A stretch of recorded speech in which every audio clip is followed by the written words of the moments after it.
Hey everyone, Nick again here at Movie Relics. So, we actually started filming this channel last year, but then we quickly realized we still had a lot to learn. And by that, I mean cameras, lighting, microphone, script writing, interviewing processes, editing, so on and so forth. But there was one interview that we wanted to release no matter what, and I should say, no matter how bad we did at it. And that was with the interview with Alec Gillis over at ADI. And ADI is the world's most renowned prop making studio. Alec knew we were just starting out, but was more than happy to be our guinea pig, and it led to an amazing interview. So without further ado, here is the interview with Alec Gillis over at ADI. I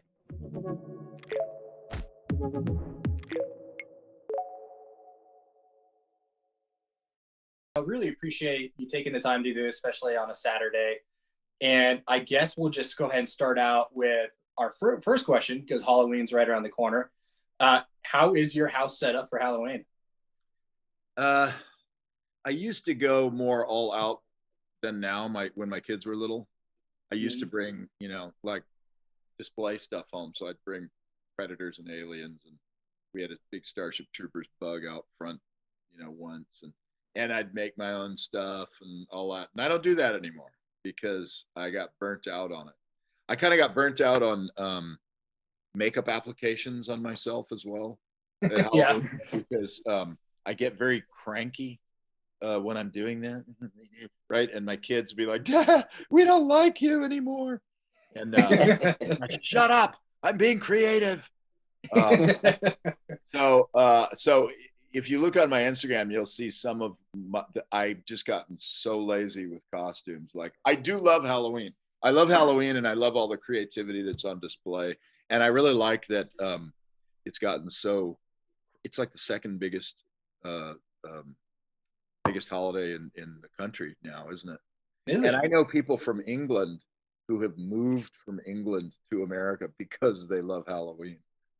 They don't do Halloween over there? It's growing, but apparently it's not. They have something that was competing with Halloween called Guy Fawkes Day, that where they celebrate the guy that tried to blow up the Houses of Parliament, which is awesome. What I love about England is they're just so anti authority. It cracks me up. Yeah. So, and then also there was I think in the profiles in history, it might be the prop store auction coming up. There's that Alien and Predator statue, and I heard that might have been in front of your house for a Halloween one year. Is that true? Not that one because it's just such a beast. I mean, the you mean this one where he's holding the Yeah. holding, Yep. The base plate of that is like 300 pounds. So I would bring lighter weight stuff. But I had like we did a cool. You remember our sideshow collectibles? What do they call it? The something scale, hero scale? No, it was the wolf predator leaping over a chopped in half alien. Oh, okay. Yeah. Oh, yeah. Yeah. Yeah. So that was the one where we were like going like, how do we up the stakes on predator collectibles? Like we're the guys that make the predator, so we should do something pretty cool. So we came up with that pose. I wanted it like right just on its tippy toe so that they'd have a hell of a time manufacturing it. But Yeah. we went for it was a problem for us, so we went for the more sensible kind of foot planted. But anyway, we also did a full scale version of that with all screen used parts. So that was at my house at one point. And that was the wolf bread? Wolf bread leaping over. Yeah. Over. I like the wolf bread. That's my favorite predator. I like the scar. I don't know if that's what they call the original predator, but it's the same bio helmet. Right. No, yeah, same bio helmet. No, he would, well, what would he be? The jungle? I don't know. There are terms for predators that have arisen through the fan base or through the comic books. I don't know Predator all that well. I definitely know Alien, but Predator I'm still a little fuzzy on. A lot of those. Well, it's the same with Alien. Some of those some terms that fans use were never used behind the scenes in the movies or anything. So if someone says, "What is it? Yautja?" What do you say? Yautja? The Yautja is the official name of the race of predators. That I think it came from the comic books or maybe there's a novelization. So somebody's filling in the blanks. So when you say like biomass to us, we're like, his armored mask is what? Huh? You know, it takes me a second Yeah. to translate fan speak to behind the scenes movie speak. That's not. I don't mind that. I think it's great that people are adding to the lore, and I should probably look at it a little closer because I know they've expanded that. They call it, expanding the universe quite a bit. You know, they have the books, the comics, they have the fan made stuff. Obviously Ridley Scott tried doing Prometheus and Covenant, and who knows what Disney/Fox will let him do moving forward. But I think that's what he's kind of doing with the Raised by Wolves as well. Yeah, sure. I would love to see the Alien universe expanded in the way the Marvel universe is done. I mean, like side stories, cool. Like the Mandalorian is a cool side story in the Star Wars universe. Like mine that, right, and just start making, and then also allow filmmakers to make mistakes. Like you're gonna have, look at the Hulk, right? The Hulk was a valuable enough title that they could make a movie that didn't do very well and wasn't very well received, but they didn't abandon the effort. So, give us more alien world stuff. I'd like to see that with the Predator too, but I don't know.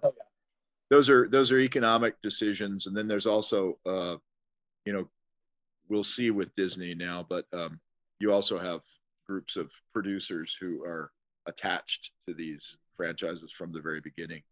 Yeah. They weigh in, and so it's a little bit labyrinthine, maybe. Not as simple as just us fans going, why don't they do this or that, those idiots? That, by the way, I like this your podcast format, because I know that for many years, like when the internet was just kicking in, and you'd go on and you'd say, hey, somebody'd say, hey, you should look on the computer because talking about you, and then you look and you go, what? Wow, those people hate me. And they'll say uninformed things, right? Like there was one woman who was like saying Woodruff and Gillis should be put in jail for perjury because they claim to have designed the alien. And we're like, what? H.R. Giger gets credit on every movie. Yeah. And in fact, on Alien 3, we went out of our way to make sure that our credit said Alien Effects designed and created by, so as not to muddy the water or to disrespect what Giger did. But she was just mixing it up in an uninformed way. Like if you do an interview and you said, yeah, we created the alien for Alien versus Predator, and then to her, in her mind, what that means is they are disavowing as if H.R. Giger never existed, et cetera, et cetera. Like, no. So there's a lot. So this is an opportunity to sort of like, educate people as to how things work and how. And that's what my YouTube channel, by the way. Let's plug my YouTube channel. Absolutely. We'll put that in the link in the description. Link somewhere. Studio ADI's channel on YouTube. 350 plus videos, 160 million views, all behind the scenes practical effects, and some pretty extensive conversations about why things go digital as opposed to practical. Speaking of the film industry, what kind of what started you in the film industry, and like what was your first job, or how did you progress to where you are today? My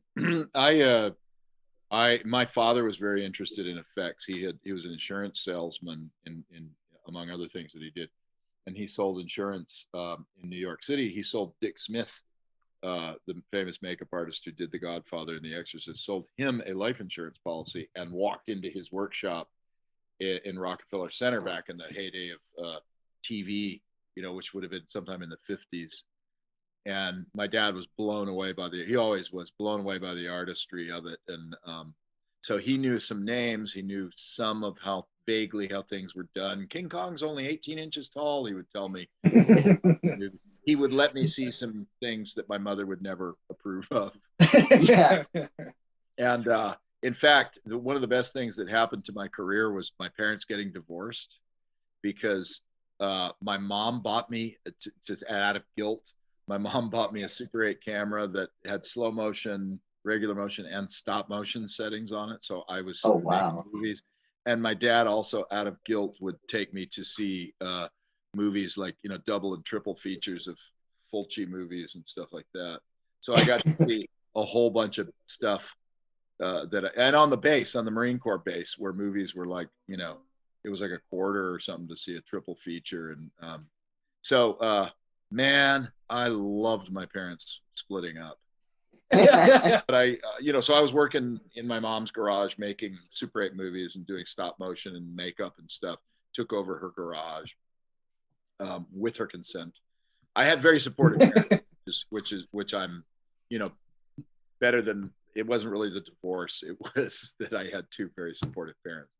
And I was fortunate in that respect. And then my sister knew someone who was working for Roger Corman on a movie called Battle Beyond the Stars in about 1979, 1980, and I got a job interview out of that. So but I was insecure about my portfolio because I was an amateur. You know, I was 19 years old. I was like, eesh.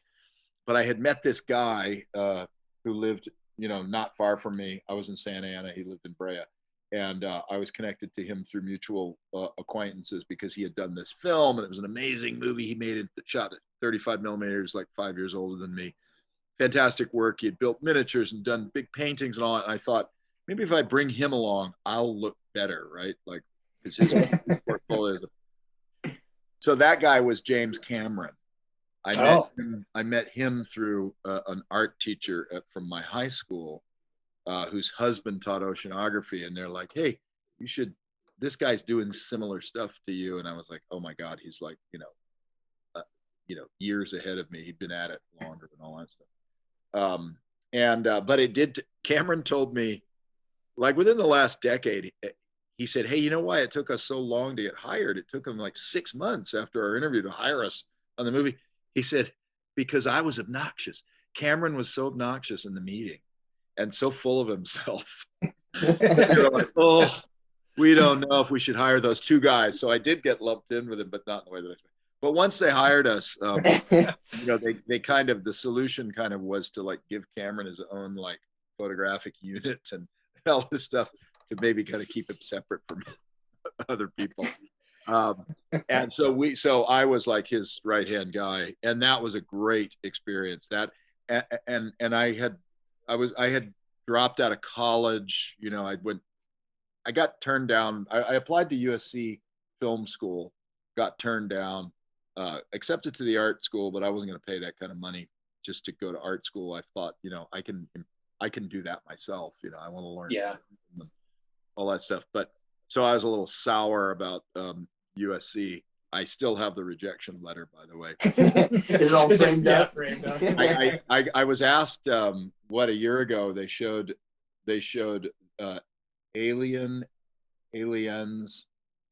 Alien 3, and Alien Resurrection at the USC Film School, and they asked me. I worked on 3 of the 4 of those. I didn't work on the first one, but they asked me to come back and be part of the, you know, a guest and talk and all that kind of stuff. And I read the letter to all the students that I got, and that got a laugh. But then I thanked them. I said, but you know, no hard feelings. I'm just happy to be here in the Lori Loughlin Theater at USC. Lori Loughlin, of course, is the lady that just went to jail for because she bribed people to get into USC. Oh yeah. So, and I actually thought, oh, I'm going to be in trouble. They loved it. They loved the joke. And I said, I thought, you know, I said to one of the guy who runs the thing, I said, why? And that went over well. You weren't pissed at that. He said, no. He said, we have so many scandals at USC. This one makes us look good. The people are bribing their way into the school. So that's good for us. But it's funny because when I was at working at Roger Corman's on Battle Beyond the Stars, when that was wrapping up, I told Cameron, you know, I'm going to go to UCLA Film School. And he said, I don't think film school's the way to go. He said, you can teach yourself all that stuff, which is what he did. He would go to USC to the campus, and he would just read. He would go to the library, the School of Cinema library, just walk in, read books, Xerox parts that he was interested in. And he would just drive back and forth from Orange County and do that. And because his belief was you got to learn by doing, not by talking about doing, which I respect a lot. And in fact, I did go to UCLA Film School, but I would take a quarter off to work on a Roger Corman movie or Jaws 3D, for instance, you know, and Okay. and that's how I was paying my way through school. And at some point when I was in school, and I was sitting there with a counselor who was telling me I didn't have enough units to graduate because they decided to not accept a class, a foreign language class that was transferable, you know, when I started, but now they just decided it wasn't going to be transferable anymore. So you just need to come back in the summer to take a French class again. Oh my gosh. You know, and I was like, in order to get this diploma, and I'm like, this is weird because I'm late right now to go to my job in the movie industry where they're paying me, and I'm running. I've got a crew of 5 people waiting for me. I think I'm dropping out. So I dropped out 1 unit short as a protest.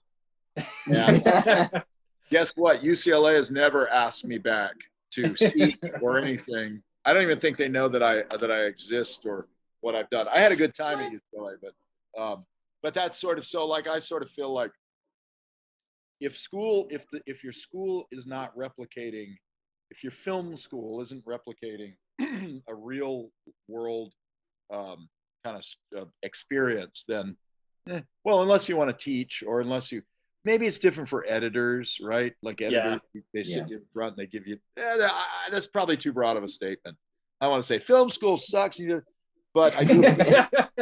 Now you can get so much information on the internet, but you have to be more motivated. One thing school gives you is it gives you structure, and it moves you through the cattle chute, right? And keeps prodding you with threats of grades and not graduating and all that stuff. But it spits you out the other end with experiences and with training. I do know people that have benefited by it. But for me, as a genre effects oriented filmmaker, I didn't find it as useful as Roger Corman's film school. After Roger Corman's, I went to work, I suppose the next big, I went to work for Greg Canham on Cocoon and Friday the 13th Part 4. He left that show. Tom Savini came on. I got to work for Tom Savini. Then that was the movie. Friday the 13th Part 4 was a movie I had to turn down working on Terminator for. Stan Winston called me because James Cameron, right? I don't mean to say James Cameron is just a difficult person. He's a loyal person. He's hilarious. He's very intelligent. And he recommended me to Stan Winston. And Stan was like calling me to, like, it was a formality. You come in and show your portfolio, but basically I need you to start working on Terminator. And I knew about Terminator because, you know, I had carpooled with Jim for quite a while, and we would talk about ideas. And this was an idea he had been talking about for a long time. And I'm like, oh, I guess he wrote that script. They're making the movie. Wow. So what did you think of that concept of Terminator before it came out? I mean, you can look at it in hindsight now, but what do you think now, or what were you thinking back then? Did you think it was going to be as big as it was? No, because you're always like going, well, that's my buddy Jim, so he's getting a movie made, but he's not Steven Spielberg, you know. Yeah. So it's always, and that's a great lesson, right, in life, is that, like, well, greatness has to come from somewhere, and but this has been the case with a lot of movies. Like, well, once I started working for Stan Winston, like Pumpkinhead, right? Yeah. I am so thrilled at the love that Pumpkinhead gets, and that people love that design. Oh yeah. Because when we were doing it, it was Stan's first movie, and you know, not that we were dismissive of it or we didn't try our best, because we are professionals. So you do everything you can to make that movie as great as it could possibly be. But any movie having longevity and reaching a lot of eyeballs and hearts and all that, it's a long shot. So, you know, and then some other movies that you think are going to be really great that don't connect, and you just don't quite know why. You know, one movie makes it big and another doesn't. Tremors is a good example of that. Tremors was our first, after we left Stan Winston's on good terms with Stan. Stan, don't want to brush over Stan. Stan was my big mentor in the movie business, mostly in the creature effects world, and also, you know, just generally showing you how to run a business properly in a professional way. He was a family man. He encouraged all those kind of values. and we left on good terms with him, because he was going to direct. He was only going to direct movies. Okay. So then we're like, well, okay, we don't get to work with Cameron, we don't get to work with Zemeckis or Spielberg or any of these people who we really wanted. We're going to work on lower budgeted movies, right? Mm-hmm. And Stan had 5 or 6 guys that he was keeping on even during the lean times, which was costing him money. So we're like, I left first. I said to Stan, Tom and I had co-written a script that we had interest on. Gail Hurd was interested in the script of ours. So we thought, we'll bring the job back to Stan, but we're going to go off and make this movie, and we'll come back here, we'll do the effects out of Stan's place and whatever. And the movie never got made. Another great lesson. Naive on our part, just because somebody says I like that script, and very naive. But so ADI, we joked that ADI was formed on failure, that failure of that script.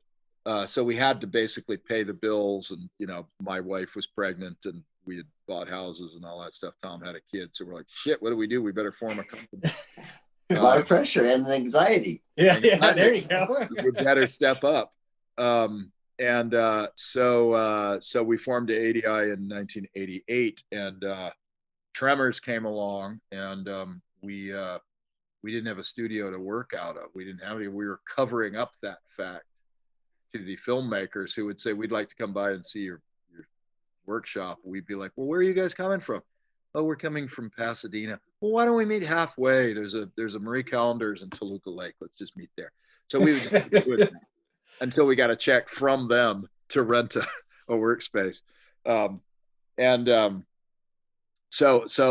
anyway, that was our first feature film, and we were doing some little jobs after that. But anyway, and then that kicked off, like, that was Gail Hurd who brought us Tremors. Mm-hmm. And Gail Hurd was at New World, Roger Corman's place. We had worked with Gail on Aliens. She knew we'd deliver. Stan wasn't interested in that because he was directing his own stuff. And then the story that I was told was that he told Fox that he would only work on Alien 3 if he could direct the movie. He wanted to leverage his, creature effect skills to direct the movie. Yeah. And they were like, well, we already have Vincent Ward, but Stan had played his hand, and so he had to, he was like, I'm out. So then it went, what about these guys? You're the proteges. You're the guys that worked on Aliens, and we're like, hell yes. So we benefited by Stan. Stan actually stepped back, right? So it was like, a tree, a seed falls right under the big tree, and the shade of the tree prevents the seed from growing. In our case, we fell, and the tree became less big, right? So sunlight hit us and gave us a chance to grow. And then Stan kind of changed after Gnome Named Norm, Upworld. He sort of reinvented himself and re-entered the effects business in a big way, of course, because Stan is Stan. So it's like, oh, Terminator 2 and, Predator 2. And yeah, he was just like tearing it up and getting bigger. And then, of course, Jurassic Park. Yeah. While we were doing, but that year that we did 92, when Alien 3 was released, we also had Death Becomes Her, which the destroyed Bishop, animatronic puppet from Alien 3. Dick Smith saw that, and he was working on this movie called Death Becomes Her as an advisor. And one of the things he had to do was find somebody who could do animatronic versions of Meryl Streep and Goldie Hawn. So he's like, these guys. So we got that job. So while we were doing the pickup shoot-ish, sort of around that time, we had just finished the pickups for Alien 3. We were starting Death Becomes Her. So both movies were released in 92, which got us 2 Oscar nominations in the category of visual effects. So we were nominated for 2 of the 3 movies. One of them was a Batman movie with the Penguin, I think, that one. Oh, yeah. And so, but in that case, the case of Alien 3, both our names were on the ticket for that. In the case of Death Becomes Her, there was a lot of computer stuff in that ILM was in charge of. and only one of us was on the ticket for that. And that is because the physical effects man, Michael Lantieri, who was kind of just like automatically put on the ticket because he was a physical effects guy, and they were, back in the day, they would round out the ticket by saying, you know, you have your visual effects, you have your creature effect or animatronic effects, and you have your special effects, wind, rain, explosions, all that. So we were not included in the original ticket on Death Becomes Her, and we were like, really? Like, that is central to this, huh? And so Michael Lantieri, the effects guy, said, I will step down off the ticket, but only if you put one of their names on there. Because quite honestly, ILM would have just filled that spot themselves. Mm-hmm. So we tossed a coin. Tom won the coin toss. And so when that film won, his name is on the statue, and he went up to give the speech and represent the company and all that stuff. So that was 92. It was a good year. How did you and Tom end up connecting? I mean, was it at Stan Winston itself that when you were there?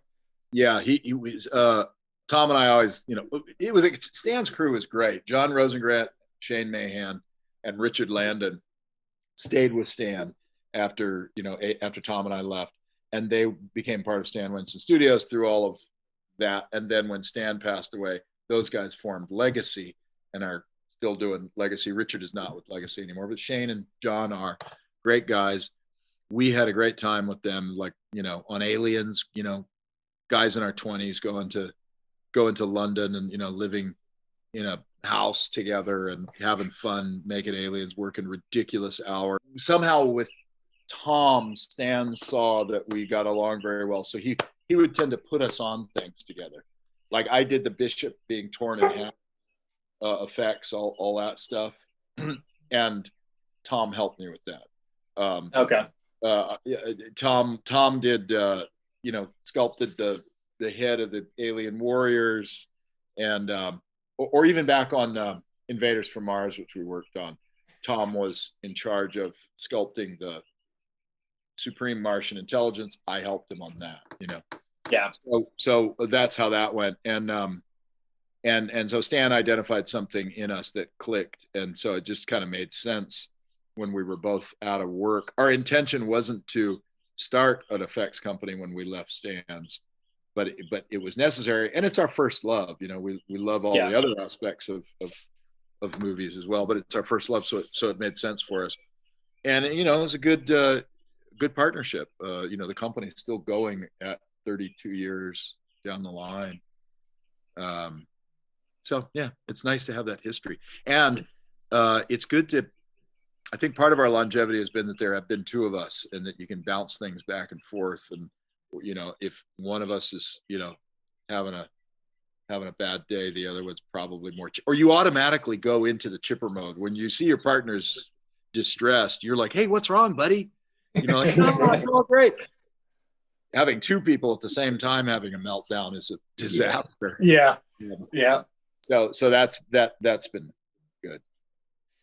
And earlier in your career, I would say pre Stan Winston, and then maybe Stan Winston in post, what would you say is the most memorable projects you worked on pre and then post? Pre Stan Winston and post Stan Winston. Pre Stan Winston, I just am so grateful for my Roger Corman years, and it was only a year and a half or 2 years. You know, it was a 4 or 5 project. But what was great about that, you know, that was Battle Beyond the Stars, Galaxy of Terror, Android Mutant, I think what that was called. Maybe just those.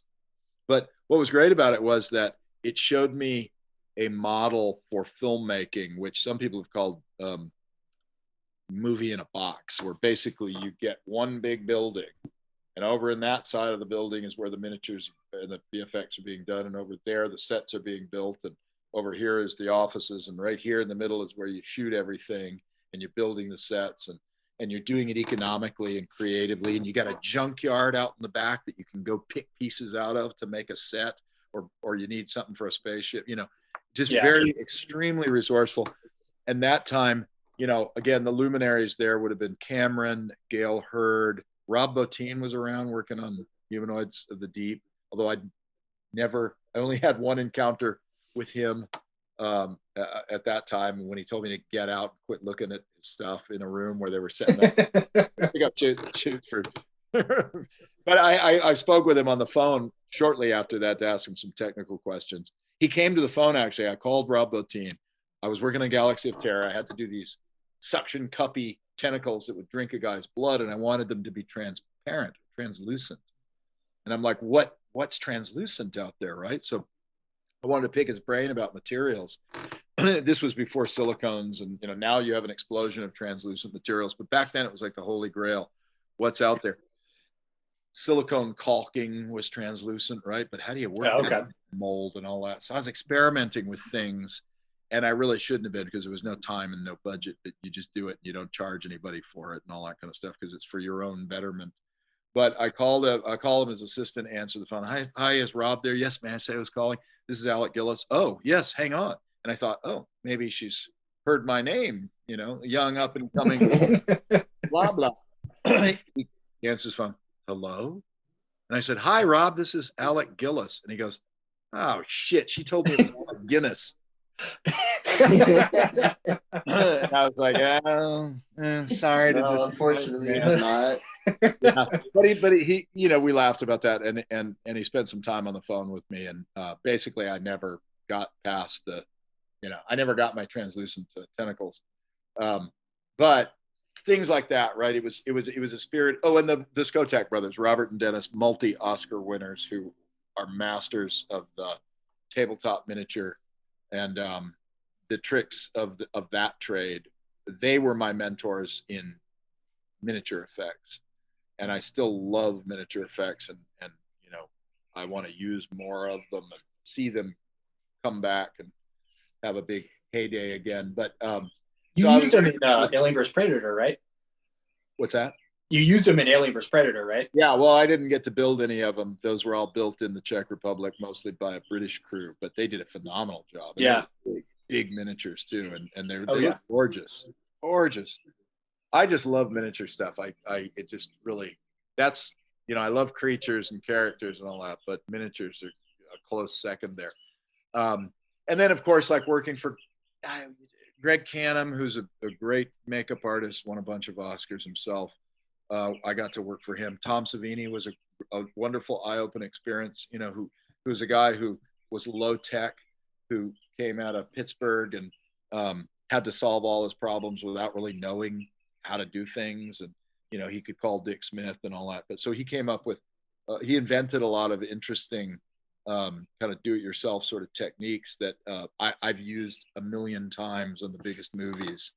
So that was a high point there. Jaws 3D is a high point for me too, because I was in charge of building the miniature sharks, and this one is one that there's a shot with that miniature shark in Jaws 3D that made the #1 out of 10 worst practical effects shots. And the reason they call it a practical effects shot is because there was a real model shark there. But it's this shot, you can find it online. I posted about it on Instagram, Alec_Gillis. And this shark is kind of like supposed to be coming towards the window, the underwater window where Lou Gossett and Dennis Quaid are like looking at what? It's coming, right? And it's the stupidest shot. The shark isn't moving. It's kind of at a weird angle, so it's kind of like sliding towards you. It's got terrible matte lines all around it. They keep cutting from the shark moving about this fast to people looking to, and then it hits a point and cartoon glass just kind of goes, and the shark stops right when it hits the cartoon glass. It is the worst. It's the #1 worst shot. Anyway, I'm definitely looking this up right after this. I am partly responsible for the worst practical effect shot. So I'm very happy to have had that as a triangulating, balancing moment to my otherwise flawless and stellar career. And then I suppose what's the rest after Stan, big highlights. The highlights of my ADI career are so many. I'm just like now is what anniversary of Tremors? If it came out in 92, what is that? The 30th? 30th, yeah. Close 30th to. anniversary. Yeah. So that's another movie that movie didn't do well theatrically. It took a while. We were all walking around like, oh, the movie, how did this movie bomb? This was one that we thought was great, and it did not connect with audiences. We think because the marketing department was just like, how do we market a horror comedy?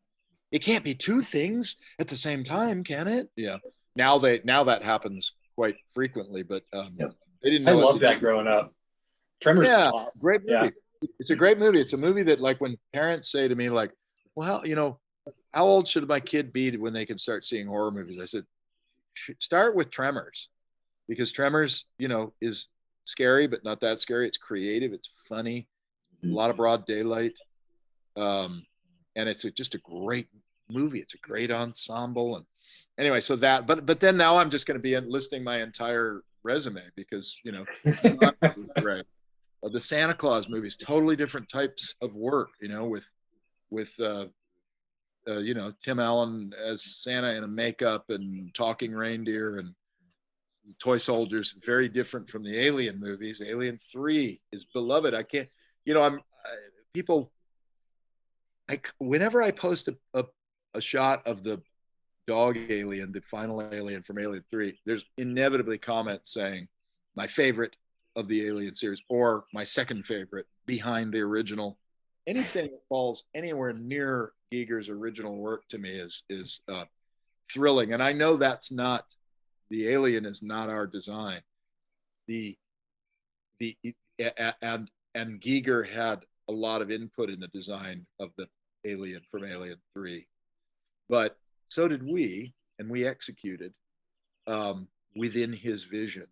So it's very satisfying to me to have those kind of successes. Goro, Goro was one that I had very mixed feelings about because it was so brutal to build that character. It was so mechanically complex and exhausting for Tom Woodruff to perform. The producers were resentful of it. Well, would you mind taking us through like the process of like making a prop and from ideation to the creation and just like making it to what you see on screen? Jacob, I want to thank you for getting me off of that Goro topic because it would have ended in tears. Yeah, so normally what we do is we get a script and we read the script and we create a build list, right? Here's what we think we can do to help this production.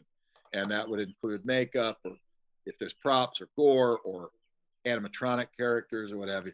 We submit that list to the director and the producing team, and then they come back to us and they say, oh, you're forgetting this, or we'd like to do this, or don't worry about that because we're going to do it digitally, or the props department's going to handle all the dead bodies, or what have you. So we arrive at a build list, and then we bid on that. We apply numbers to it, and we say, here's how much in a line item menu fashion these things cost, so they can evaluate, oh, well, maybe we don't need the flying pig after all.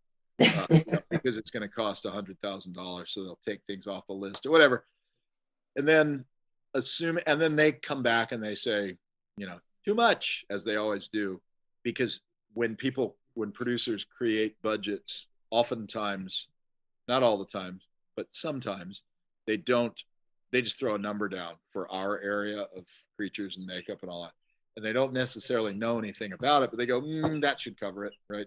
Because they're under the gun, they got to get this budget done fast. And then the budget gets approved by the studio, and then you're like, all you can do is move money around within that budget, right? So if we come back and we're 3 times higher than what they expect, they're going to be like, I could move a little bit of money. I could steal some money from this department or that, but I can't.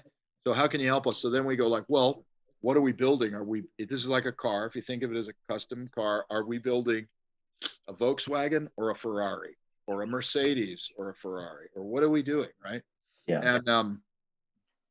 And I like having those conversations early on with filmmakers so that the expectations are not that, like, if you're making a low budget movie and you have set aside 10% of your budget for what we do on a $2 million movie, that's $200,000, right? That does not go very far Yeah.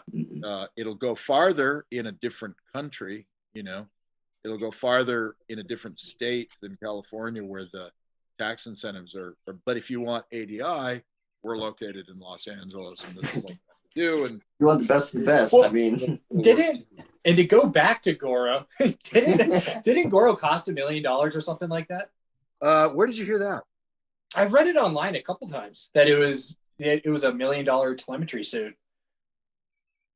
Well, let's see. I hate talking specific budgets. I will say I'm surprised at the accuracy of that statement. Oh, really? Yeah, but you know, you have to keep in mind, like, people think Goro, one thing. Yeah, Goro was actually 2 full mechanical suits. Yep. 2 full mechanical heads. It was a stunt suit that you could, you know, move in and bounce around in. It was multiple sets of gloves, feet. It was a ton of stuff, plus all the support technology that goes along. Yeah.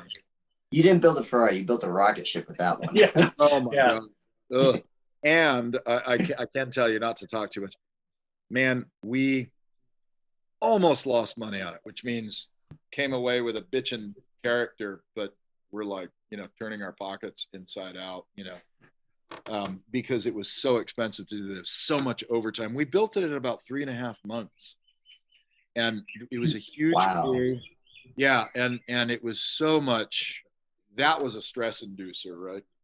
So Yeah. So if people and that was a great lesson, because one thing I learned was that on Mortal Kombat, the producer came to us with the suggestion of what the technology package should be. He said, I want a guy in a suit with mechanical upper arms and mechanical head, and I want a telemetry device, and I want to use motion control. He sort of knew some broad strokes about it. We're like, that sounds cool. That's but we love bold thinking, right?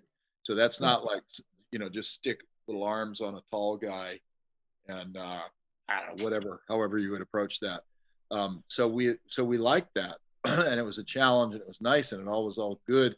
But it's sort of like you walk holding hands with the producer and the production team to the edge of the cliff. You go, ready, go, and you jump off, and then you're like, hey, it's just me and Tom, and you look up, they're looking down off the cliff at you, and they're just waving. Yeah. And then they're threatening to sue you, you know, because Goro took so long on set to operate, you know, and they're handing. Here's one thing that happened on that. We would have to like get Tom. It took us about 20 minutes to get Tom into the suit. Not a lot of time for that illusion, right? Compared to a 2.5 hour makeup that someone might. Every time 20 minutes, you know, 20 minutes in, 20 minutes out, because it was exhausting, and he could go for a good long time, but we would have to give him breaks and all that stuff. They had candles all around the set, right? And those candles were burning, and it was inefficient to put out all the candles for the 20 minutes. So candles would burn. So the producer would stick a bill for candles in our inbox. You know, what's this? Oh, that's $1,200 worth of candles, because candles were burning while Goro, literally burning money while Goro was, and I would just take the candle thing and I'd put it back in his inbox, and I'd say, I'm not paying for that. And he'd say, these are the hidden costs I asked you about. You know, what are the hidden costs? I'm like, well, they were hidden, so I guess neither of us knew. That's the whole point of hidden. I had no idea you were going to be applying other departments' costs to my bill, right? So no. So we covered all of our costs. You see in our list, in our contract, what we are covering. If it's not in that contract, we are not covering it, right? So those are the kind of unpleasant conversations we would have on Goro. But anyway, getting back to how you do it, right? So I had to hear a little bit more about Goro, so you can come back to it. I can't talk about Goro for too long in one stretch. It's too traumatic. So so what you do then, once you have the build list, and then presumably you get the job, like, hey, congratulations. Then you start designing and you start conceptualizing, and that's the fun part where, you know, we're working with our team of artists, and we're figuring out, you know, working with the director and showing the director a bunch of images and a bunch of sketches. We just work monochrome sketches right off the bat, because there's no point in doing color yet. You want to know where you are. And it's as important to hear from a director what they don't like as what they do like. Yeah. And you sort of like, it's sort of a pyramid, right? You do this base of like a shotgun approach of all these designs, and then out of that, there's like, you know, out of your 30 design sketches, loose sketches, they go like, well, we like 12 of them. So there's the next layer of your pyramid, and you keep refining that until you get to the thing at the top that everybody goes, that's it, that's our character. And you have to manage that time, and you have to make it clear from very early on that you need X number of weeks or months to actually build. And the build does not begin until design is over. So if folks want to keep designing into the build period, they have to push the start of their movie. You have to make that clear to them so that they end the design period, because it's very tempting, especially when you get into photorealistic stuff like ZBrushes and Photoshop. It's very tempting to think that that's kind of it. You're done. It looks so real, right? No. We have to build this thing now. Yeah. And it's all got to be done in pre-production. It can't be done during and after, you know, like CGI can be, you know, you start building assets. You don't have to wait. You don't have to build assets necessarily before. And they do tons of stuff in post, which is why CGI is a safety net and a crutch at the end of a movie, because like you could delay your decision making, you know, down towards the end. Don't they do like a mix of practical and CGI now, where they have like a practical suit or a practical creature and then they CGI on top of it? Ideally, but it depends. You know, like Iron Man, things went the opposite way. In Iron Man Legacy or Stan Winston Studios built an amazing and beautiful real Iron Man suit for the actor to wear.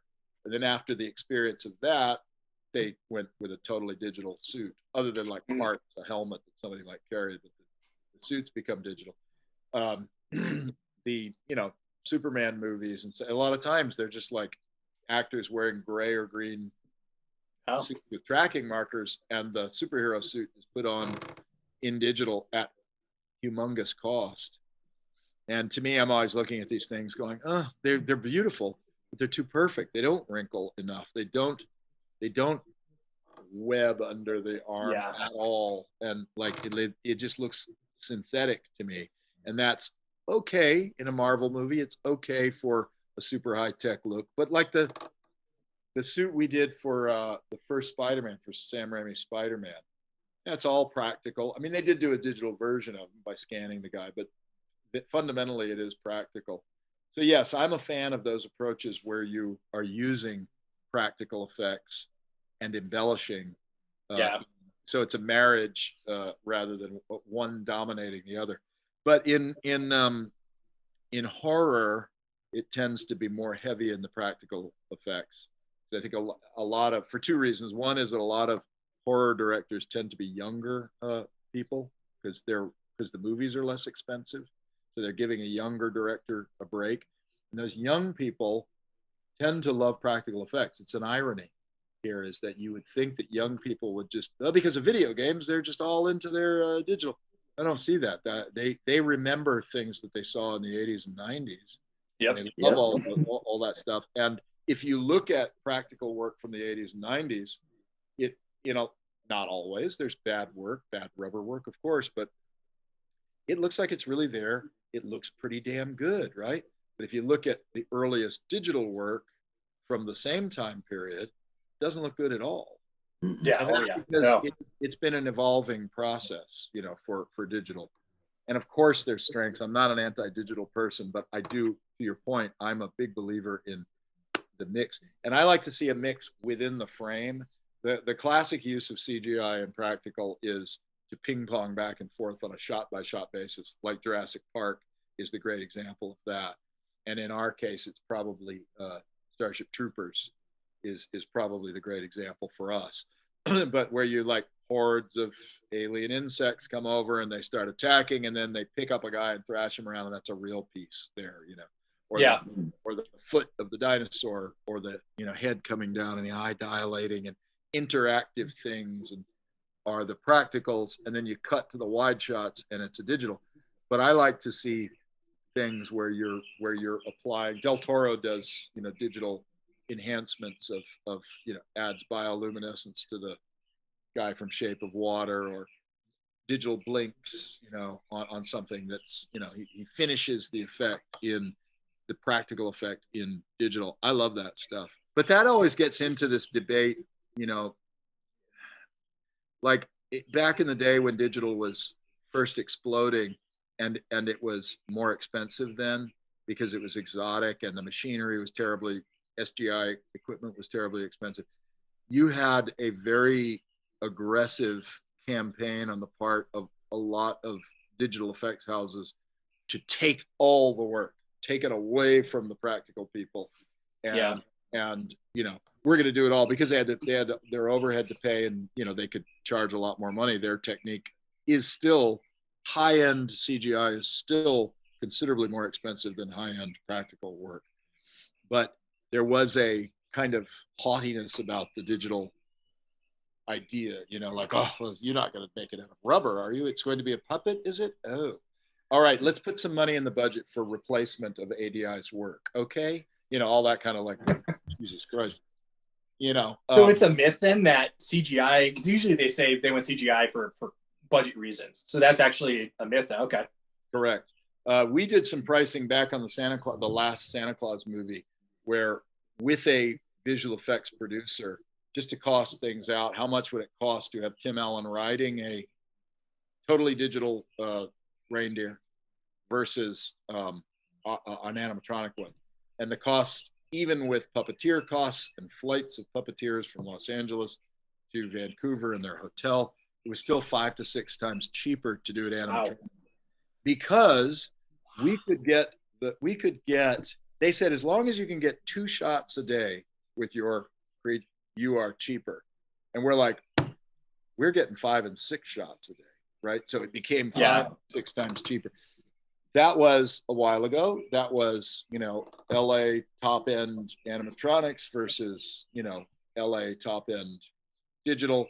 So now that they're doing things in India and China digitally, there's a different, now that gap has closed.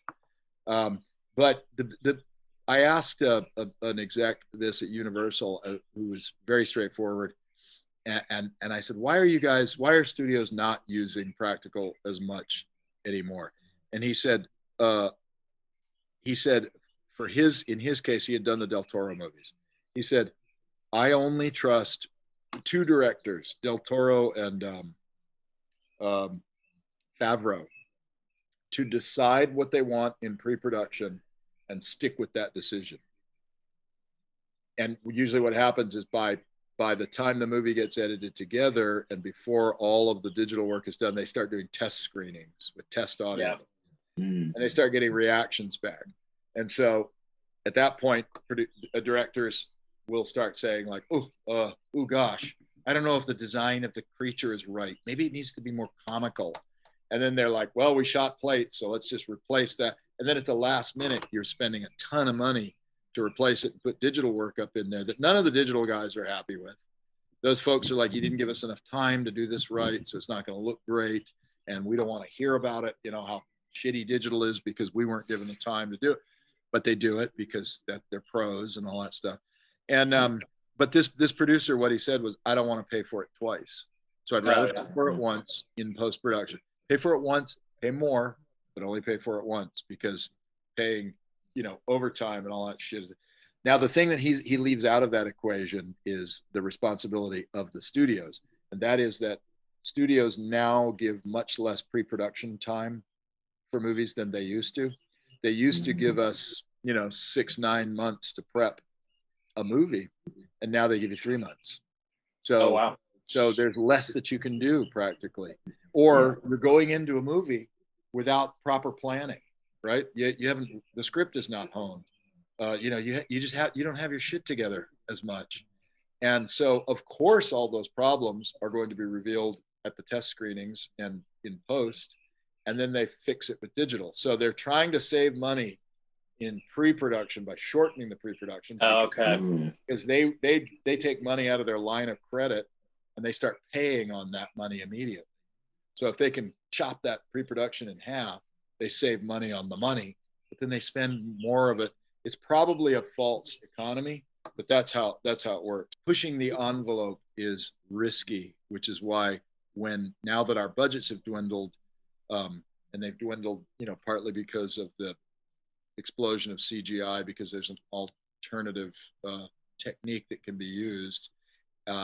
So our budgets have shrunk, our pre-production times have shrunk. So you take fewer risks, and you end up with, in my opinion, less interesting practical effects that way. Yeah, and isn't that kind of what happened going from Resurrection to Alien vs Predators? You guys were, I think one interview I saw, it was a budget restraint, so you guys, and also time, that you kind of just changed the colors from brown to black. Yeah, they were. I mean, from the get-go, they came to us and said, they were coming to us because we had done the other movies, right? And we had assets, we had molds, and then we had eggs and all that kind of stuff. And AVP, I want to say, was budgeted initially at 50 million, and I think it came in higher than that. But that's still a damn cheap movie for all the visual eye candy that's going on in that film. They did it. Paul Anderson and his producing team are really good at getting a lot of bang on the screen. So at some point, we do a budget and they're like, oh my God, this is way too much. And like, well, okay, if we can reuse molds from Resurrection, if you're okay with that, we'll reuse those molds, and we'll, spruce up the alien and give them a different. And Paul really liked the alien from that, except what did he say? Yeah, we had the dome in AVP, right? Yeah, we did some custom work on the hands. We made the hands bigger because the Resurrection hands were very thin, and when you put them up against a Predator's mask, where it scratched, oh yeah, they looked a little wimpy. So we gave him beefier hands, but he liked the tail shape and all that stuff. And then we gave him a different paint job. Yeah, those brown tones on Alien 3 came about because we looked at the sets and they were going with a very rust sepia look. And we were like, how do we say that this creature is a chameleon? What's it doing? How does it reflect that aspect? Like, well, color is one thing, so we can make sure the color is more similar, and then that stands a better chance of it being able to hide that suit among pipes and all that kind of stuff, as opposed to metallics and etc. And then the Jean-Pierre Jeunet really liked that look, and he wanted them to look like cockroaches. Yeah, and cockroaches have, and if you that look dome at that, really looks like that. Yeah. If you look at the color scheme behind you on that Tom Woodruff Aliens head that you've got there, those are a lot of browns, right? Like the Queen was painted with a lot of blues and even some turquoises and stuff like that. Punchy. We were laughing because the Queen looked like a black velvet painting, right, in real life. But Cameron was like, no, you guys got to remember, I'm going to put flashing red lights and all this stuff, and it looked great. But it was differentiated between that and the look of the aliens. And in fact, Cameron, his idea was that those aliens should just be black, and that they should just be defined by the specular highlights of the slime. So when the first day that we showed up with a warrior suit, which I believe was the scene where Dietrich, the medic, gets grabbed and pulled up. Yeah, that guy had to be like in the biomass, right? Whatever you call all that eagery looking stuff. And he had to disappear into it. And Cameron was pissed because the creature was brown and the surrounding stuff was black, as it should be. So he's like with a guy in there. He's like clacking up a spray can of black paint, swearing, spraying it all over this guy, and saying, lecturing us about specular highlights. But he didn't really do that again. He didn't really come down on us every time a sepia alien would show or a brown alien would show. But anyway, that said, Jean-Pierre really liked the cockroach look. And then it was Darius Kanji, the cinematographer, who was unhappy with our normal slime. We put our normal slime on it, and he's like, it's not sparkling. It's not. He's like trying to light it. And he's going, why isn't this doing what I want? And so we were like, try this. And we have some of the really thick, clear slime, as thick as peanut butter. And you put that on. It's like, magnifique. So that became the slime for the movie. I actually loved the alien design in Resurrection. The movie was so, but I love the design. I actually like the slime on it. I think that design xenomorph looks better brown than black. I mean, I do love the AVP, but Resurrection, I think, nailed it perfectly. I'm glad to hear you say that. Our goal, because of the cloning aspect, and because you got to serve the story of the script, right? And that's so a great excuse to do variants, because the studio in our experience with franchises, the studio is very precious about diverging at all from their precious Predator or whatever, and rightfully so. You gotta give the fans what they want, and some fans are going to want only the original, and anything else that comes along sucks, right? Yeah. So we would have to push against that quietly and be like, well, what can we sneak in here that's different? We could get kind of flatness on the back of the head. We could that, we could throw some little changes in it and sneak it by.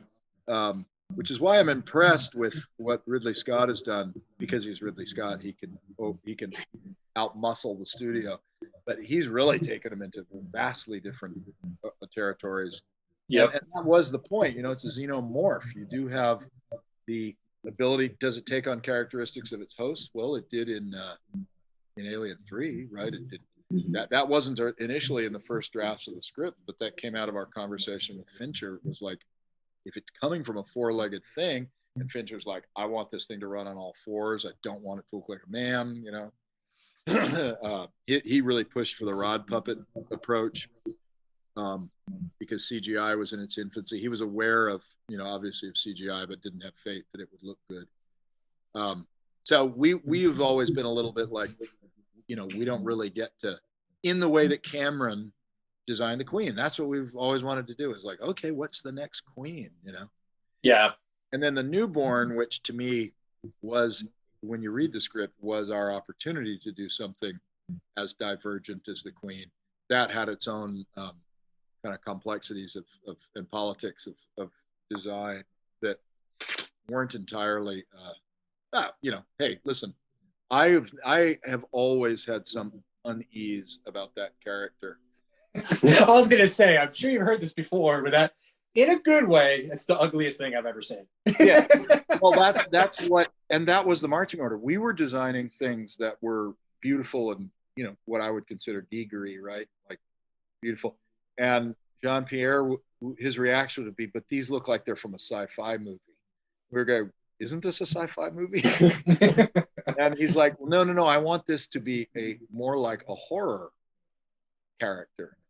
So it has to reflect a decaying human skeletal kind of something, right? And so we had done a illustration. We had Chris Cunningham on, who's, you guys have seen his music videos. Have you seen his music videos, Rubber Johnny? And he's hilarious, and he is one of the most twisted. He's English. Need I say more? I love the guy, and he's brilliant. So we were like, Chris, let's, here's what we need. Just start cranking out ideas. And Chris drew this hilarious drawing of a dumpy guy with an alien head. And because he does these doodles, right? And he'll paint them and all that. But it was a hilarious drawing. And we said, God, it looks like, at the time, it looks like Jack Lemmon wearing a shirtless, naked Jack Lemmon wearing an alien head or something, just a weird little old man. And that's the one that the director loved. Oh, really? Really? We were like, so we were always in kind of like corrective design mode. Oh, yeah. Make this something that isn't embarrassing, right? And so we pushed and pulled in different directions. We had a great team on that. And Tom was very invested in like, body posture and all that kind of stuff. And but like one of the notes we got from Jean-Pierre, and his frame of, he's a comedic genius. Jean-Pierre. His movies are so damn funny. And he said, I want him to have like wrestler boobs. Oh yeah, I know what you're talking about. What do you mean by wrestler boobs? Like, Yeah. And what he meant was that, you know, when he was a kid, he would see these like 1950s and 60s era out of shape guys that just like, you know, they weren't like, you know, they weren't like Hulk Hogan tight packed pecs. They were these. So we're like, okay, it's another European reference we got to sink ourselves into. But out of that came the conversations. Well, it is both male and female, so it's going to have genitals, and we're like, we'll give you a combo platter there. And it's got to be young and old, human and alien, and et cetera, et cetera.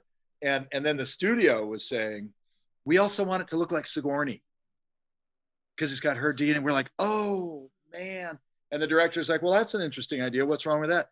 Like, well, if you just imagine like morphing on a sliding scale, the more it looks like Sigourney, the more it's a beautiful woman. The less it looks like Sigourney, it is a horrifying creature. Right now it's a horrifying creature. You want it to look less horrifying. No, I don't. Well, then you got to go back towards the horrifying. Yeah. Oh, it'll look like Sigourney. No, you can't. The more you humanize it and turn it into a beautiful lady face, the less it is a monster. Now, you could argue, no, there's creepy. Giger has done stuff, right? And we did do some interesting sculptures. I did a sculpture myself of that concept. And it's a little bit like, well, the alien in Alien 3 had Michelle Pfeiffer's lips. Can't say it's not scary looking. It's still pretty scary. Yes, true.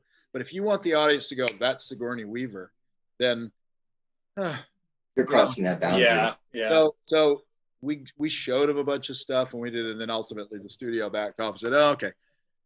And what the studio didn't realize was about the genitals, and that we actually mechanized an erection that would come out of a vagina, and it was a whole thing, and it was hilarious. Do you have that at your house now? There's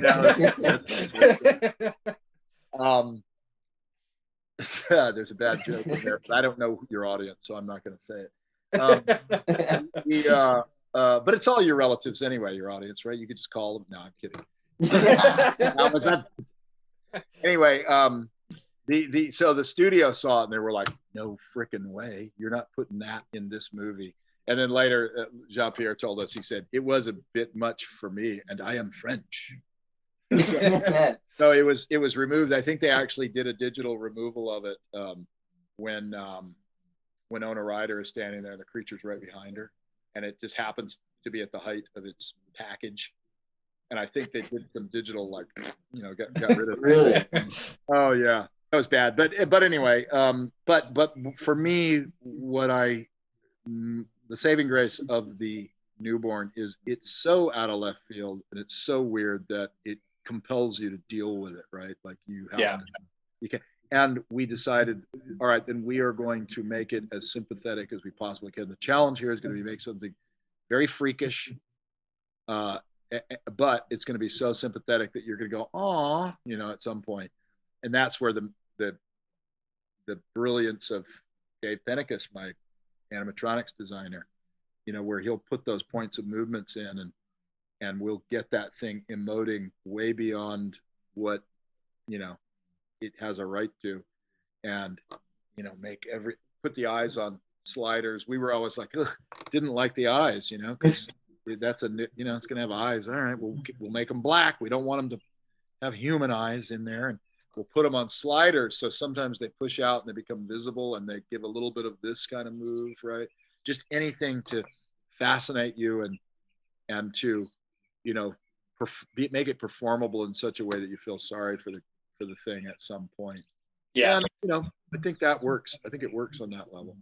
The only thing in terms of the Alien 3 build list I wish had gone different was I wish we'd had more time with the creature.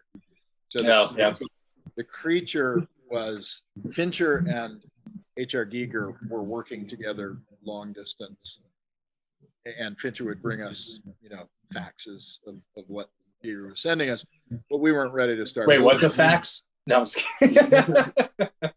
It looks like a Dead Sea Scroll. It's all heat paper that's rolled up.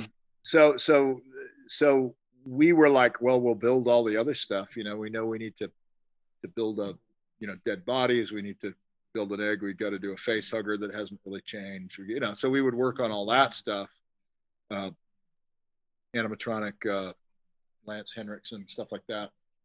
But then it's not like we were shortchanged on the build of the creature. It's just that it didn't get to benefit by that shutdown. Yeah. So and I didn't see like huge waste. As I recall, everything that Norman Reynolds designed and built set-wise was used. I could be wrong about that, but it all got used. Looked great. Wasn't there additional Predators in the new one? In the new one, yeah, there were the Emissary Predators. That was an interesting design task, because initially the marching orders from Shane was that these would be the scientific class of Predators. So he wanted them to look like elders, like real elders. Like he wanted them, he was like, let's make these guys look like 60 and 70. Where there were going to be two of them. One was going to be a 60-year-old, the other a 70-year-old. It's like, obviously, they got to look like they're wiry. And so we were like looking at pictures of like tribal chiefs, right? Really lean guys that are wizened but look badass, low body fat. And costumes, we're designing costumes for them as well. And we submitted them, and Shane liked them, kicked them up the chain to the studio. And then, of course, the predictable studio note that comes back is they need to look more like they're in their 30s, they're badasses, and they're workers. Isn't that just a Predator? So out the window went the scientific class, and so we didn't get to do a sort of another species of Predator, which was disappointing. And then they had some leeway in changing up the faces, so we were being bold with some of those designs. But we did do the two characters they became like working with. They were like special ops guys that were working with human forces in anticipation of this super uber predator that they'd have to fight. So they were wearing the human or the humanized gear and carrying human weapons, I believe, right? Yeah. I can't remember if it was a tank or a truck, but you see a picture of them with humans, in some kind of vehicle. I remember that coming out a long time ago. I think it's the NECA toys are extremely accurate. They're really okay. Yeah, so if you look at those, there's the costume, and I've seen pictures of those things and thought they were pictures of the real guys online. So those toys are really good. But yeah, and it's funny because as I've gotten older, I guess I've gotten wiser, but also having your work cut from a film has become more of a commonplace thing. Yeah. And, they were cut from the film because the entire storyline was cut out, not because somebody went, these look phony or we don't like the look of them. So I can't complain there. For Jurassic World Fallen Kingdom, we built a 50 foot long dead Stegosaurus and 5 big dead skeletons, rotten skeletons of roadkill dinosaurs, and those were completely cut from the film. Wow. Just massive. Just like, what do I do with this? Yeah, well, they went to Hawaii to shoot, and we're like, don't ship them back to us because we don't have. I don't know what they did with them. I assume landfill. But now we got to find out where that landfill's at. Yeah, we got to go dig them up or something. I was gonna say, what do you think is innovating in the prop world today, and what do you think how's that's going to shape the prop world moving forward? Well, a big innovation now is 3D printing. Oh yeah. And 3D design. And there's a difference between doing a articulated rubber monster and doing, say, a Mandalorian helmet or whatever. The Mandalorian helmet does not have as many steps to it. It's not as complex of a thing to make. But but they're still related. So like we have lately, here's, I'll get another little plug in here. We're doing a movie now, an in-house movie, finishing it now. We're in the VFX phase now. It's called Wellwood, and it's got creatures in it. It's got a transforming creature in it, a morphing creature, and it's a lower budget film. So I'm looking at the 3D technology and wondering, well, how can I use this to save money? This is a good experimenting ground. We might not want to make these experiments on a bigger budget film, but let's experiment on this. So one of the things, we needed some creature hands for somebody to wear. So we created, 3D human hands, one 3D human hand, sculpted the creature hand on that, then printed the mold in 3D in reverse. So it never went to a positive that we then made. We just printed the mold in 2D. Okay. And then printed the core also. So it was all printed, and then ran our silicone into that, pulled it out, and then there we have our monster glove. No molds were actually made in the traditional fashion.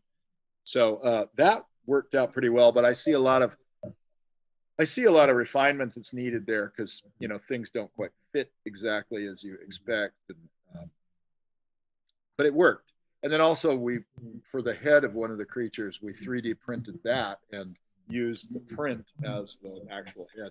So I didn't design it so that it had like moving brows and things, but it did have other moving parts that were a little more mechanical to it. Jaw open, close, other parts of the mouth, eyes and eyeball.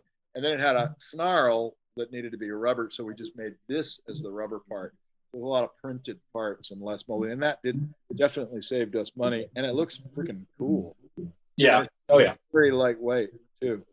And then we're using 3D printing for our internal mechanisms as well. We're doing more printed parts where we can. It isn't like, I do see some very interesting work being done by people who are printing every single part, little lever arms of the animatronics inside, and they look great, on the bench moving and all that, but they're not under a load with a silicone skin or a foam latex skin, giving it resistance, because these parts are not steel. They're not steel, nor are they aluminum. So you got to be very careful that you don't overreach with the technique. But there's plenty of aspects of eyes and brackets and cable guides and things like that we're doing. And what it means is that it's a nice, tightly packed little array of motors inside a head. So you can take the back off of the head and look at it, and it's like shelves, right, of motors. You can actually unscrew a couple, pull that shelf out, get to the motors, put it back. So it's a lot more efficient. Like I remember back in the 80s, hey, that upper eyelid's not working. And then the panicked, animatronic guy goes, I can't get to that servo. What do you mean you can't get to it? It's too deep. It's too deep. You got to make these so that they can be repaired. Well, I tried to make it so it was bulletproof. You failed. Oh no. So then it's like the guy, there we are, like cutting it. I got to go in through the front. Then you got to cut the face off, peel the beautiful face skin back so the guy can take the brow apart and fix it over lunch. And then you're patching it while it's on Tom's head. You're patching it. So how did Tom draw that short straw of being inside of all these suits? To Tom, this is a blessing of having Tom Woodruff as a partner. He thinks that's the long straw. Oh, right. Yeah. Well, I mean, it is cool, but imagine. He grew up being a geeky kid who just always wanted to do that and was just jonesing. He wanted to play an alien in Aliens, but Stan was like, no, I need you in the shop. You can't be on this. And plus there were labor laws there that prevented him from doing that. So when he got to do the Gill Man in, I think that was his first role in Monster Squad, he was all over that. And that was a grueling one. And then that prepared him for Pumpkinhead. And, oh, yeah. But this has been a big part of our success, is that you can come to us and say, yeah, and we've got the suit performer. And Tom's an excellent suit performer. And I think that like people get surprised if they ask me, and I know you weren't going to ask me this, but I'm going to answer the question anyway. What's my favorite Tom Woodruff role of all the creature suits he's performed? It's the gorilla from Zookeeper. He is so funny. I was wondering if like some of the other actors, the comedians, didn't want to be on screen with it because he would just get all the laughs. It's us off to the screen, off to the side, you know, making the faces as we puppeteer and, you know, live and his pantomime and his ability. Like, we did a bunch of promo stuff, like with him and Kevin James hanging out supposedly in their apartment together, you know, and Tom like making microwave popcorn. And they're like, the director says, Tom, do some bits with the popcorn. And Tom just goes to town, you know, trying to work he's a gorilla trying to work the microwave. And then he eventually he pops, and then he opens it and it just explodes all over his head. Just freaking people dying laughing. It was so much fun. He's really gifted in the comedy, but he didn't get to do it as often because, you know, creatures. And I guess we could go into shift a little bit. What is something random about you that people don't know? I have an interesting release of my anxiety that I think it's detrimental to me, but I think it's good for my employees. And they use it as a gauge, actually. If I'm engaging in this behavior, they're like, uh-oh, he's under stress. And I can show you right now because I'm currently under stress over the last few weeks. Can you see that thumb? Yeah. I chew this son of a bitch. I do that. And this is a particularly bad one. So and it's been bad, right? Like as a kid, I would do that. I would chew any part, right? You know, anxiety, stress release. So this, like, if we're in the middle, like, it's a cycle. You guys know how anxiety works. Like when I'm out of work, I'm worrying about money. So I start that. Then I get the job and there's a good, like, few weeks where I'm like, hey, all right, we're working. And then the stress starts about deadlines and about politics and all that. And then I start up again. And so it's been very difficult. People just say, like I have people in my life that I love very much that care about me that say things like, stop. Like, okay, didn't think of that solution. Yeah, all right. Oh, thanks. That's all I needed. And then they're like, you can cover this with cayenne pepper. And I'm like, A, I love spicy. B, that's going to sting the crap out of my already fucking finger. So, and then you go to rub your eye and yeah. Like, try this. Try taking a piss with the spicy all over your fingers. How's that work? Oh, I've eaten a habanero and I didn't wash my hands afterwards and I rubbed my eyes. That was the worst experience ever. Yeah. You didn't go to the bathroom after, did you? Oh, well.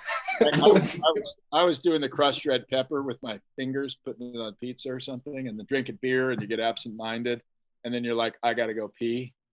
And you go pee, and then you come back and you sit down, and you're like, what's going on? Yeah. And then you're in the bathroom stall. Never mind. You don't need to know the details of how. Oh yeah, I've done this too with spicy stuff on, and then your nose starts clogging up, and then you're like, and spicy snot is running down the back of your throat. Oh yeah. But I love it. I love my spicy. I love spicy too. I get it. I love it. Well, going along with that, what would you rather have? Sweet, salty, or I guess now spicy? Well, it's spicy for me all the way. I like that show. What's the show? Hot Ones? Yes. Yeah. Interview. I just envy those people. As I watch them eat those wings, I'm just like, oh God, I want wings now. And I love to see the reactions. And I'm impressed with a lot of the women can really handle it. Oh yeah. Yeah. It's really actually impressive. The men are like, Idris Elba, as cool as that guy is, he was having a hard time. I don't know if you saw that one, but he said, whose idea was this? And they said, this whole idea? He said, yeah, for the show. Who came up with this? His eyes are. They go like, that was, Gary over there. And he says, Gary, you want to fight? Shaquille O'Neal was on that, right? How'd he do? He kept saying he wasn't going to admit it as hot or something like that. Or he wasn't going to cry or show reaction. And by the end of it, he was just like, he's kind of like mad at the guy. He's like, I'm done here. And I think that's how it was a while ago when I saw that one. But yeah, he's Bill Burr was very funny too. Yeah. Oh, I love those. Yeah. I would pick spicy, but I would also pick salty over sweet. And then I would pick sweet and salty mix. I mean, sweet and Sweet and salty mixed as opposed to just sweet. Sweet is the last on my list. Yeah, I'm the same way, actually. So then what is your favorite movie of all time? Is that, do people really have an answer for that? No. I don't.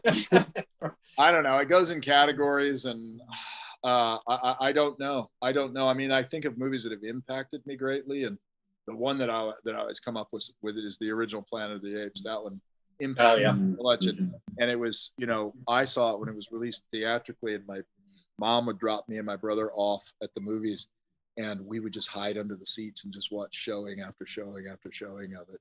She'd pick us up at night. And so it just burned into my brain, and I just think it's a really great film. Although I watched this YouTube video that said, like, you know, 25 things wrong with Planet of the Apes, and I shouldn't have fucking watched it. I never watched this. I know exactly what you're talking about, and I always just like, nope, not doing it. Yeah. So I don't know, favorite movie, because I love comedies, and I love old comedies a lot. So there's like people's bodies of work.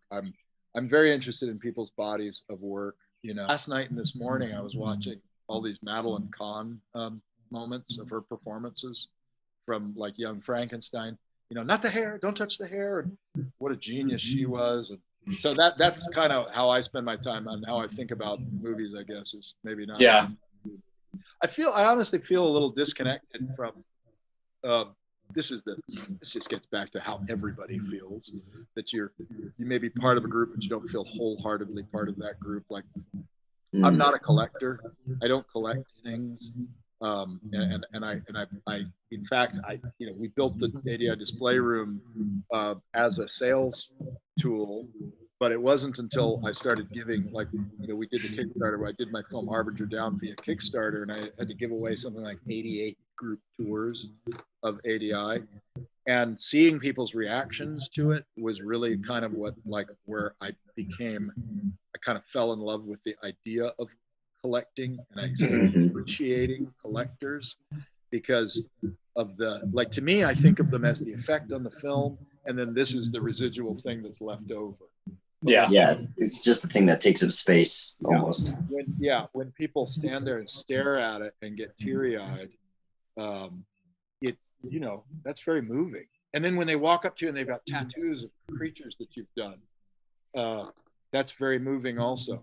And that's why I love to like I don't feel the need to surround myself with these things, but I love seeing them on your shelf behind you. And well, we love having them. So.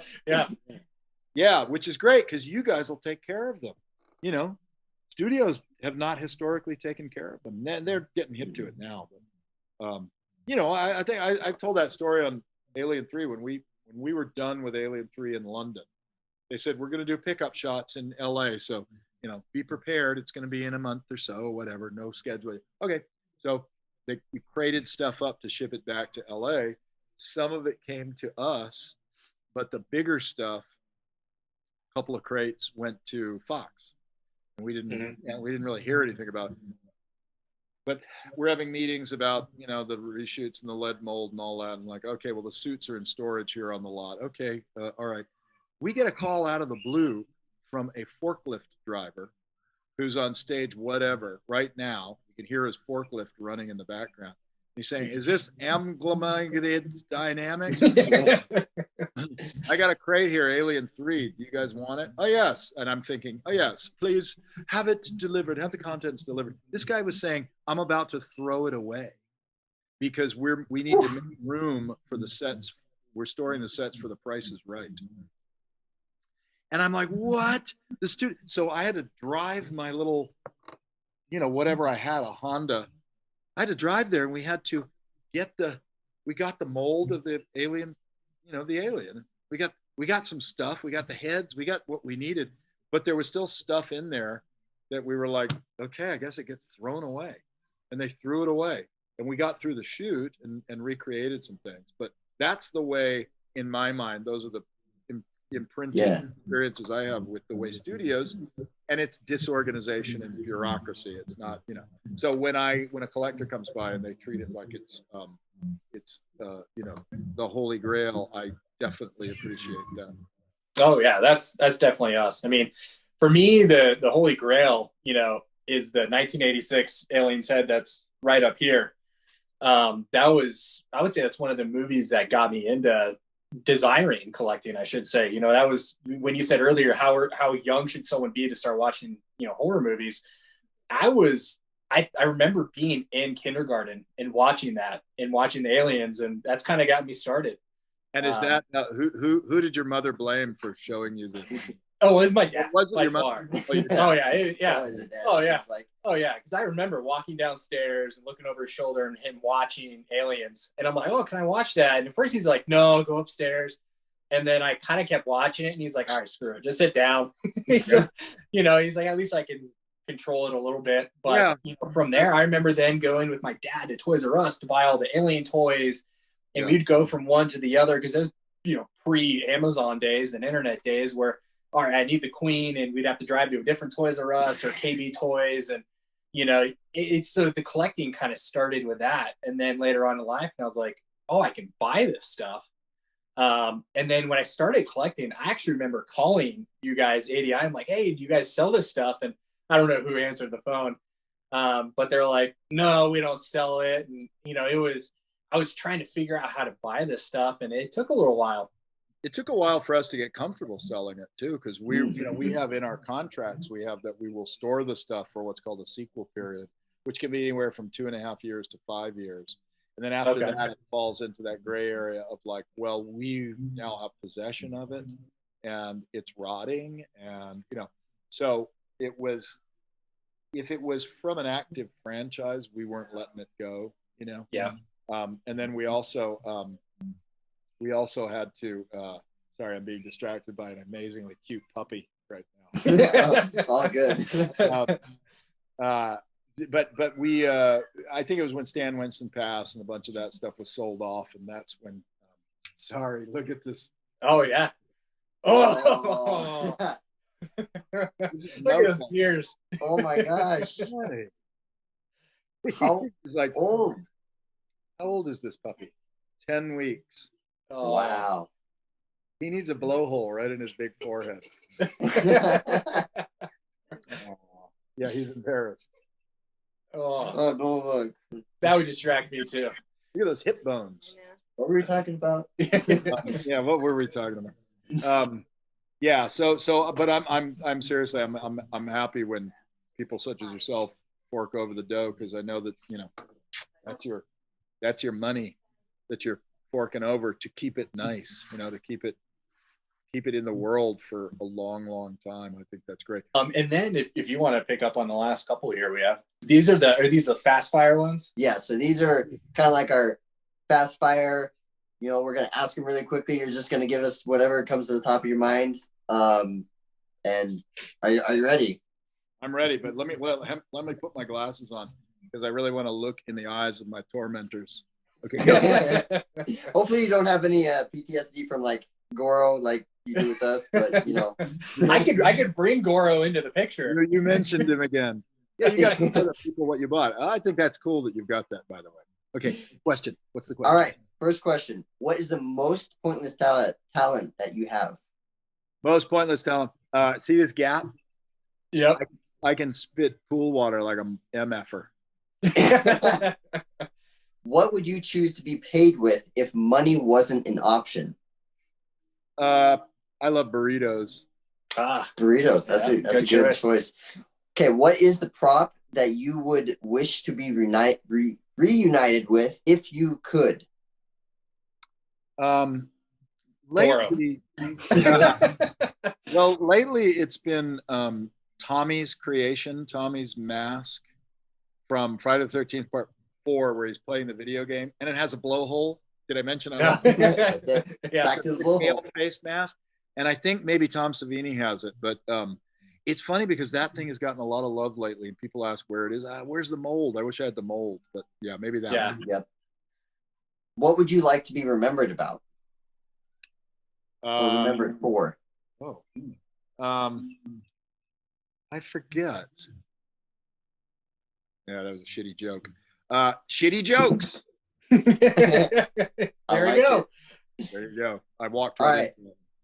are you good at accents, or can you impersonate people well? And can you do one for us if you are?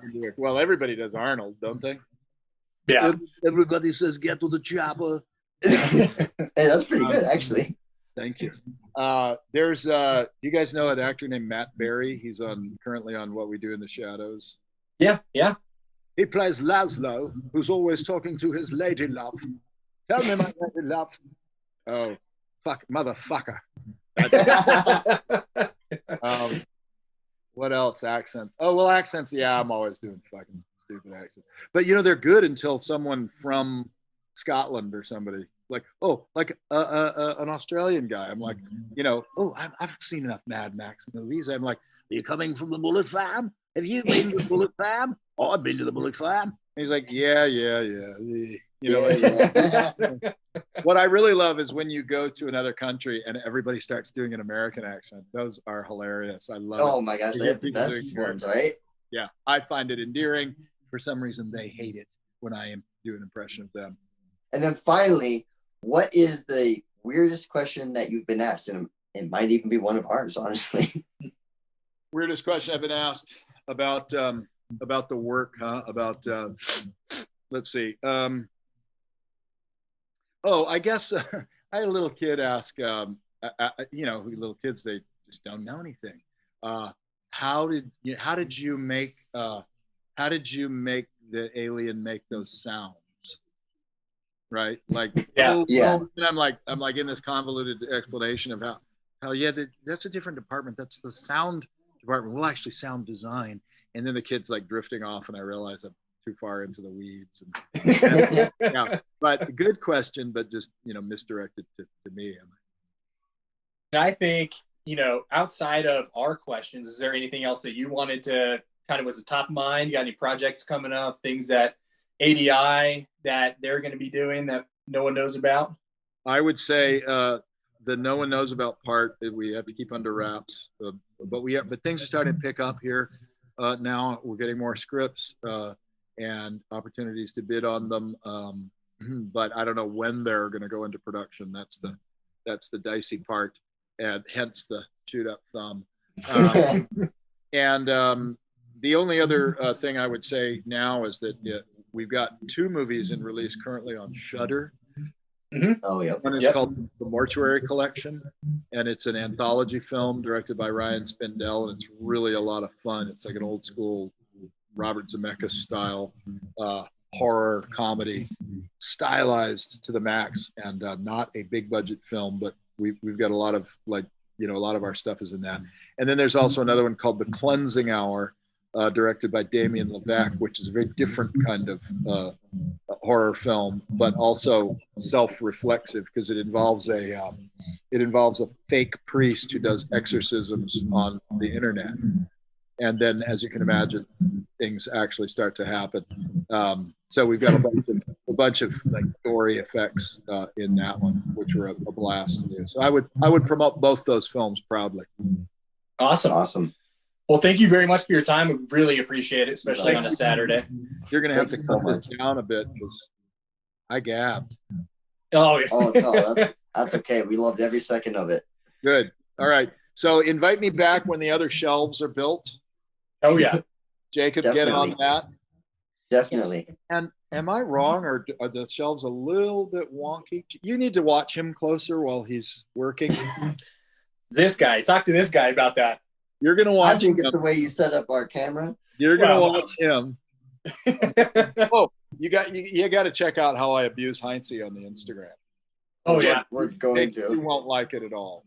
It'll ring too true to your relationship with your cousin. Probably. Oh yeah. Awesome. All right. Well, thank you very much. Appreciate it, and have a great rest of your weekend. It was a pleasure. Thank you very much. Yeah, thank you. you. Take care. See ya.